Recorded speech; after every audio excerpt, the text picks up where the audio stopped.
Welcome to Mayura creations. இப்போ நம்ம கொடி வகையான பீர்க்கங்கொடி எப்படி வளர்க்கறது அப்படிங்கிறத பற்றி பார்ப்போம். பீர்க்கங்காயிலேருந்து நம்ம விதை எடுத்து வச்சுக்கலாம். நமக்கு அந்த மாதிரி கிடைக்கலன்னா ஃபர்ஸ்ட் டைம் நம்ம கடையிலேருந்து தான் வாங்கி போடணும். அதுக்கப்புறம் நம்ம விதை சேகரித்து வச்சுக்கலாம். ஒரு பெரிய பீர்க்கங்காயாக விட்டு முத்துனதை விட்டு அதுலேருந்து எடுத்து வச்சுக்கலாம்.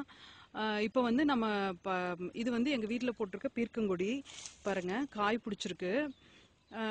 இப்போ இந்த பீர்க்கங்கொடி வந்து கொடியா தான் படரும். இது பெரிய கொடியா படரும். நம்ம வந்து தொட்டியில வச்சு வளர்க்கும் போது அந்த தொட்டியில பக்கத்திலேயே நீங்க முருங்கை மரமோ அல்லது வேற ஏதாவது மர வகைகள் பல வகைகள் வந்து நீங்க இன்னொரு தொட்டியில வச்சீங்கன்னா, அந்த பேப்பர் பேக்கோ அது மாதிரி பெரிய பேக்ல வச்சிருந்தீங்கன்னா அது பக்கத்துல இந்த கொடி வகைகள் எல்லாம் நம்ம வச்சுக்கலாம். அப்படி வச்சுக்கிட்டோம்னா வந்து நமக்கு அந்த இதை எடுத்து விடுறதுக்கு பந்தல் போட முடியாதவங்க அந்த மரத்து மேல அந்த கொடிகளை எடுத்து விட்டுக்கலாம். அந்த மாதிரி எடுத்து விடும்போது அது வந்து நல்லா படர்ந்து வரும். பாருங்க, நான் வந்து இப்போ முருங்கை மரத்து மேலதான் அப்படியே கொடியை ஏத்தி விட்டுருக்கிறேன். பீர்க்கங்கொடியை இது அப்படியே படர்ந்து நமக்கு நல்லா காய் வைக்குது. அந்த தூரத்துல காய் வச்சிருக்குது பாருங்க. அந்த மாதிரி மரத்து மேல நம்ம ஏத்தி விட்டுறலாம். பந்தல் போடக்கூடிய வசதி இருக்கிறவங்க பந்தல் போட்டுக்கலாம், இல்லைன்னா பெரிய மரத்து மேல நம்ம ஏத்தி விட்டுக்கலாம். இந்த பீர்க்கங்காயில வந்து நம்ம வீட்டுல இது வந்து நாட்டு பீர்க்கங்காய். ரொம்ப நீளமா வர்றது வந்து ஹைபிரிட். இது வந்து இந்த மாதிரி குட்டி குட்டியா வர்றது தான் நாட்டு பீர்க்கங்காய். இது வந்து நல்லா பெருசா ஆகிற வரைக்கும் இது முத்தவே முத்தாது. நல்லா ஓரளவுக்கு ஒரு காயே ஒரு 1/4 கிலோ அளவுக்கு வரும். அது மாதிரி கசப்பு இருக்காது. இப்போ பீர்க்கங்கொடியை வந்து நம்ம மேலே ஏற்றி விடும்போது இந்த மாதிரி வேஸ்ட் இலைகள்லாம் இருக்குது பார்த்தீங்களா, இந்த மாதிரி மஞ்சள் அடிக்கிற இலையெல்லாம் நம்ம அப்பப்போ வந்து கத்திரி வச்சு கட் பண்ணி விட்டுறலாம். கட் பண்ணி விட்டுட்டோம், இந்த மாதிரி இலைகளெல்லாம் கட் பண்ணி விட்டுட்டோம்னா அதிகமாக செடி வந்து பாரமாக இருக்காது மரங்களுக்கு. அதே சமயத்து புதுசாக வந்து வளர்ற செடி வகைகள் வந்து அந்த கொடி வந்து நல்லா மேலே ஏறும். இது வந்து குறைஞ்சது ஒரு 6 மாதத்துக்கு உங்களுக்கு வந்து நல்லா பலன் கொடுக்கும். இந்த மாதிரி புள்ளி விழுகும் போதே நீங்கள் வந்து பறித்து போட்டிங்கன்னா உங்களுக்கு பூச்சி தாக்குதலும் இருக்காது. இந்த வேஸ்ட் இலைகளில் தான் அதிகமாக பூச்சி வந்து தாக்குதல் இருக்கும். அதை அப்படியே விட்டுட்டோம் அப்படின்னு சொன்னால் அப்படியே ஃபுல்லாக பரவறக்க ஆரம்பிச்சிடும். இந்த வேஸ்ட் இலைகள்லாம் நீங்கள் கட் பண்ணி அதுக்குன்னு தனியாக ஒரு ட்ரம் வச்சு அதில் போட்டிங்கன்னா நீங்கள் வந்து அதை அப்படியே மக்கி கம்போஸ்ட் உரமாக நமக்கு ஆயிரும். அதையும் நம்ம செடிகளுக்கு வந்து உரமாக யூஸ் பண்ணிக்கலாம்.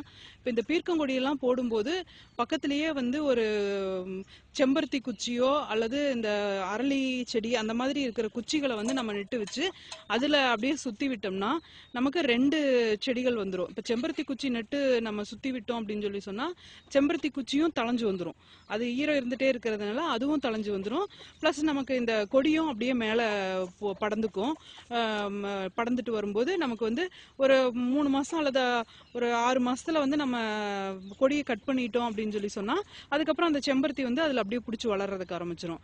அந்த மாதிரி நமக்கு வந்து 2 லாபமா இருக்கும். நம்ம இதோட ஒரு குச்சியை வந்து நெட்டு வச்சு வளர்த்தணும் அப்படின்னு சொன்னா நமக்கு வந்து 2 லாபமா இருக்கும். இப்போ பீர்க்கங்காய் வந்து குழந்தைகளுக்கு வந்து உடம்புக்கு ரொம்ப நல்லது. இதுல வந்து நிறைய நார்ச்சத்து இருக்கிறதுனால இதனுடைய தோலை வந்து நம்ம கட் பண்ணி வெளியில இருந்து நம்ம வாங்கிட்டு வர்றது தோலை வந்து கட் பண்ணி நம்ம சட்னி எல்லாம் செய்ய முடியாது. ஏன்னா அதுல பூச்சிக்கொல்லி மருந்து அடிச்சிருப்பாங்க. அது வந்து ரொம்ப ஆபத்தான ஒரு விஷயம். ஆனா இது வந்து நம்ம ரசாயன உரமெல்லாம் எதுவுமே தெளிக்காம நம்ம வளர்க்கறதுனால இதுல வந்து பூச்சிக்கொல்லி மருந்தெல்லாம் இருக்காது. அப்போ இந்த காயோட தோல் இருக்கு பாத்தீங்களா, இந்த தோல் மட்டும் தனியா சீவி நம்ம சட்னியா செஞ்சு கொடுக்கலாம். இதுல வந்து அவ்வளோ நார்ச்சத்து இருக்கு. குழந்தைகளுக்கு வந்து ரொம்ப ஹெல்தியான ஒரு விஷயம். இந்த ஒரு காய் நம்ம பறிச்சோம்னா இதுல சீவி சட்னி அரைச்சிக்கலாம். உள்ள இருக்கிறத வந்து நம்ம குழந்தைகளுக்கு பொரியல் பண்ணி கொடுத்துட்டோம்னா அவங்க ரொம்ப விரும்பி சாப்பிடுவாங்க. இப்போ இந்த மாதிரி கொடியை வந்து நம்ம மேலே எடுத்து விட்டுட்டு இந்த கொடிகளுக்கு வந்து இப்படி பூ பூக்கிற தருணம் வந்தோடனேயுமே நம்ம ஃபர்ஸ்ட் கலந்து போடுறது இது மண்புழு உரம்லாம் கலந்து தான் நம்ம வைப்போம். இருந்தாலும் பூ பூக்கிற தருணம் வரும்போதுல இருந்து ஒரு 15 நாளைக்கு ஒரு தடவை மண்புழு உரம் வந்து நீங்க சும்மா ஒரு கைப்பிடி போட்டிங்கன்னா போதும். போட்டு நீங்க கிளறி விட்டுட்டே வந்தீங்கன்னா வந்து நல்லா உங்களுக்கு காய் பிடிக்கும். நிறைய காய் பிடிக்கும். வாரமே 1 கிலோ அளவுக்கு நீங்க காய் எடுக்கலாம். உங்க தொட்டி செடியில வச்சு நீங்க வாரம் ஓரளவுக்கு 1 கிலோ அளவுக்கு காய் எடுக்கலாம். அப்போ வந்து உங்களுக்கு இது ரொம்ப ஹெல்தியான ஒரு ஃபுட்டாகவும் இருக்கும். நீங்களே உங்க வீட்டில் வைக்கிறதுனால ரொம்ப சந்தோஷமாகவும் இருக்கும்.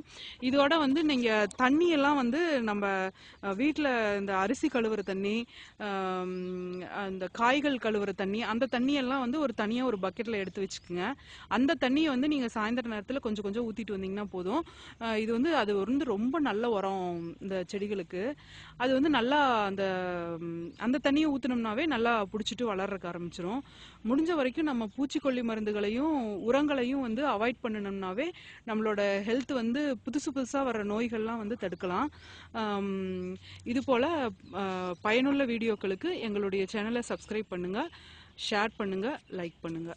தேங்க்யூ.